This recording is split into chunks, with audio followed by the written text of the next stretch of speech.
இப்ப இனி வரக்கூடிய காலகட்டங்கள்ல 8ஆம் இடத்தில் சனி பகவான் வந்தாலும், அஷ்டம சனிங்கிறது பொதுவாக அஷ்டம சனி அதனால் ஏற்படக்கூடிய பிரச்சனைகள் அப்படின்னு எடுத்துக்கொள்ளாமல், இந்த ராகு கேது அச்சுக்குள் மார்ச் மாத கடைசிக்குள் சனி பகவான் அடங்கி விடுவார். அப்போ ராகு கேதுக்குள் இருக்கோ எல்லா கிரகங்களுமே வேலை செய்ய முடியாது. ஏன்னா இந்த ராகு கேதுகள் தான் பிரதானமாக வேலை செய்யும். இங்கே 7ஆம் இடத்தில் ராகு இருந்தாலும் அவர் குருவின் பார்வையில் இருக்கிறார்.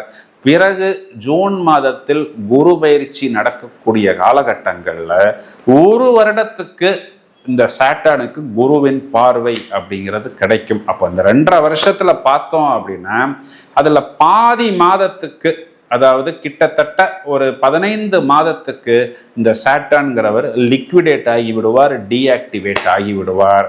அதுக்கு பின்னாடி வரக்கூடிய காலகட்டங்கள்ல என்ன அப்படின்னு பார்த்தோம்னா, அதாவது குரு பகவான் சிம்மத்துக்கு வரக்கூடிய காலகட்டங்கள்ல இந்த பக்கம் உத்திரட்டாதி நட்சத்திரத்திலிருந்து அவர் ரேவதி நட்சத்திரத்துக்கு சனி பகவான் போய் விடுவார்.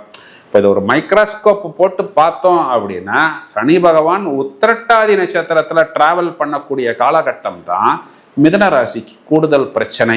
இது காலகட்டங்கள்ல சாட்டர்னுக்கு குருவின் பார்வை வந்துவிடும்.